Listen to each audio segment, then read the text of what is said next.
You can remember what you read. It's not some special talent reserved for a select few. It's a skill. Like any skill, it can be learned with a few simple habits. If you've ever finished a book feeling inspired, only to forget its core message a week later, then this is for you.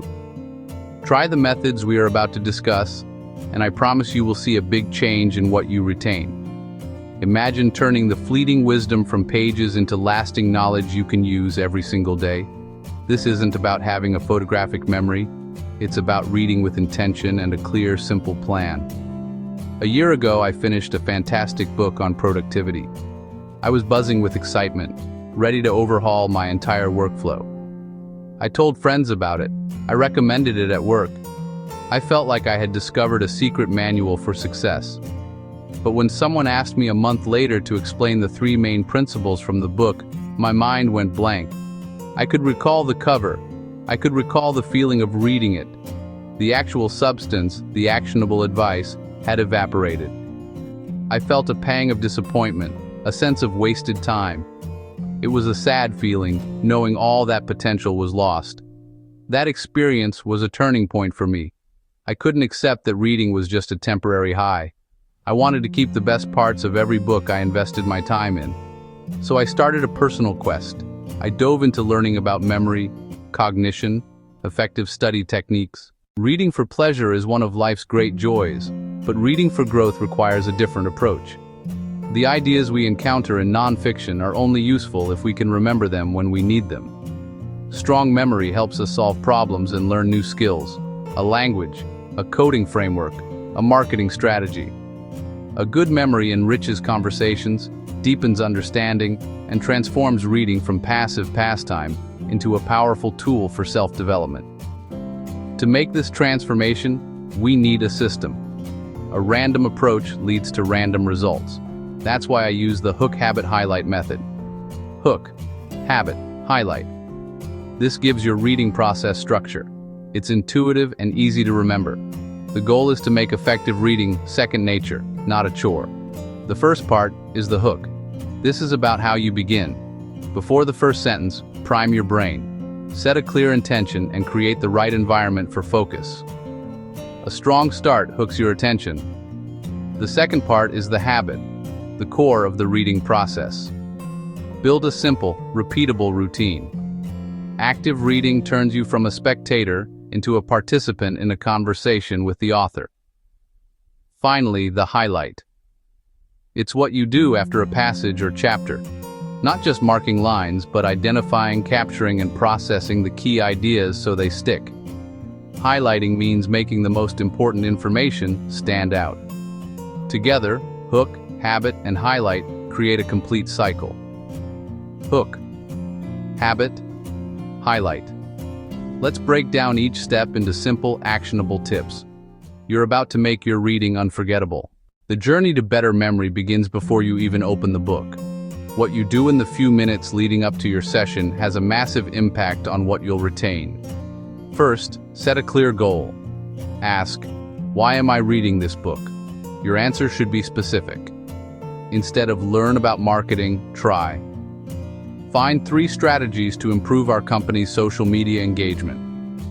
A focused goal acts like a filter, helping your brain notice relevant information and file it away. Now choose your time and place wisely. When you read matters. Avoid reading complex material when you're exhausted, distracted, or stressed. For most people, the mind is sharpest in the morning after good sleep, or after a short afternoon break. Identify your peak focus time. Skip crucial reading right before bed if you get drowsy. Find a quiet spot, ensure good lighting, and remove distractions. Commit to a short session, 20-30 minutes. The Pomodoro technique leverages our natural attention span. A defined session creates urgency, and knowing a break is coming reduces distractions. Let's try it now. Think of one book. Set your goal for next time. Say it out loud in one sentence. I will read the next chapter to understand the main cause of the French Revolution. It takes less than 10 seconds and frames your session. Once you're prepared, it's time to dive in, but not by plowing straight through. Create a mental map. Before reading in detail, take 2 minutes to scan the chapter. Look at the title. Look at the subheadings. Look at bolded text. Read the first paragraph. Read the last paragraph. If there are images, charts, or diagrams, examine them. This preview gives your brain a high-level overview. It's like looking at a map before a journey. You spot landmarks and structure. Begin with questions. Your brain remembers better when searching for answers. Turn titles and subheadings into questions. For a section titled "The Principles of Effective Negotiation," ask, "What are the principles of effective negotiation?" As you read, your mind hunts for the answer. Use your finger or pen to trace lines. It anchors focus and prevents eye jumps. After each short section, pause. Ask, "What was the main idea?" Summarize it in 5 to 10 words. Scan first, ask questions, summarize as you go, so you never finish pages wondering what you just read. This engagement encodes information deeply, the foundation of strong memory, like navigating a city yourself instead of watching a travel show. What you do after you put a book down is just as important as what you do while reading. First, summarize. At the end of a chapter or your 30-minute session, write one single sentence that captures the main idea. Not details, the core message. Condensing a chapter into one line proves you truly understand it. Next, teach. Explain what you learned to a friend, family member, or colleague. If no one is around, explain it to yourself out loud, record a podcast-style memo, or call a friend. This Feynman technique clarifies thinking and reveals gaps. Then bridge theory to practice. Knowledge unused fades. For each key idea, choose one small concrete action. If you read a communication technique, I'll use active listening in tomorrow's meeting. If about walking, I'll take a 10-minute walk at lunch. 3 steps. Summarize in one line, teach one person, turn ideas into actions. This trifecta moves you from passive consumption to active application, strengthening neural pathways. Let's try one now. Think about the last article or chapter you read. Can you summarize its core message in a single sentence? Write it down. Practice consistently. This will revolutionize your retention. You've prepared, engaged, and summarized. Now, how do you keep it from fading in a week?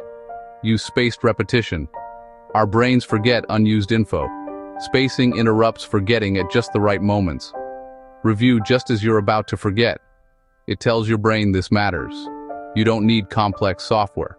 First review within 24 hours. Take 2 to 5 minutes. Reread your highlights and your one-line summaries. This drastically slows forgetting. Tiny time, huge payoff. Second review, about 1 week later. Quick scan notes, highlights, summaries, no more than 5 minutes per book. This reinforces the memory as it weakens, pushing it deeper into long-term storage. Like watering a plant, periodic care keeps it alive. Final review, after 1 month. It cements the knowledge for the long haul. Keep index cards, 1 idea per card, or 1 phone note with all your one-liners. Make reviews effortless. Set recurring weekly and monthly reminders. Keep it simple, keep it consistent. All the memory hacks in the world won't help if you don't read consistently.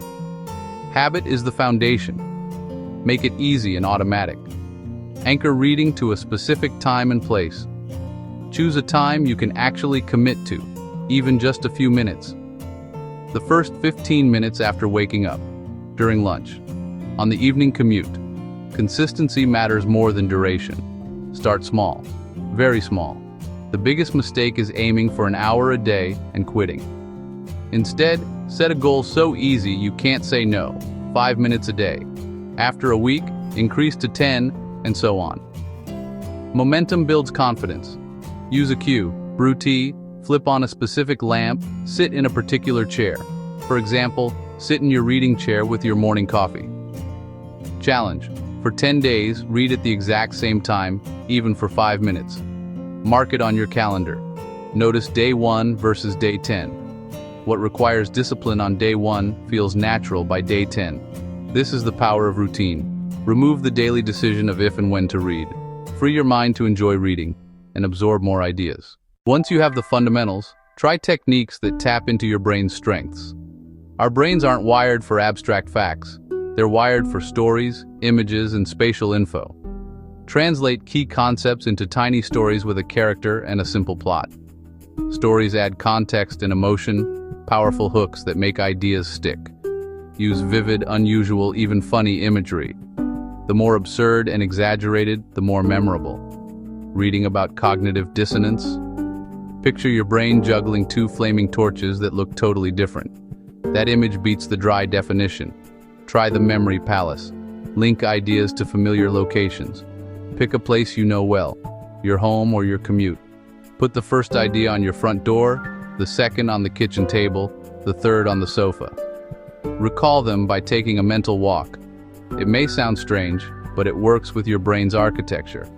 You don't need a good memory, just translate info into your brain's language. You don't need this for everything, but for must-remember material, turn facts into stories, images, and locations. Fewer books, deeper engagement beats speed reading a dozen. We've covered a lot, from preparation to visualization, but the goal isn't just collecting facts, it's transformation. Use new knowledge to become a better thinker, a more effective professional, a more interesting person. Success isn't how many books you finish, but how many books finish in you. To know it's working, measure it. 1 week after finishing a book, list the 3 most important ideas without notes. Also, check your actions. Did you try the small steps you wrote? Track wins. It's motivating proof of impact. I use these steps on a short book about focus. Clear goal to reduce digital distractions, 25-minute sessions, pen tracking lines, 1 sentence per page, 1-line chapter summaries, explain the main idea to my wife. My 1 action, a weekend digital declutter. Then I reviewed after 1 day, 1 week, and 1 month. I still remember the core ideas. And that 1 action changed my relationship with my phone. I felt proud and empowered. You can feel this too. Memory is a habit built through small, consistent, intelligent steps. Don't do it all at once. Pick 1 method today. Share your 1-line summary in the comments. And if this helped, subscribe for more practical tips. Start your journey today.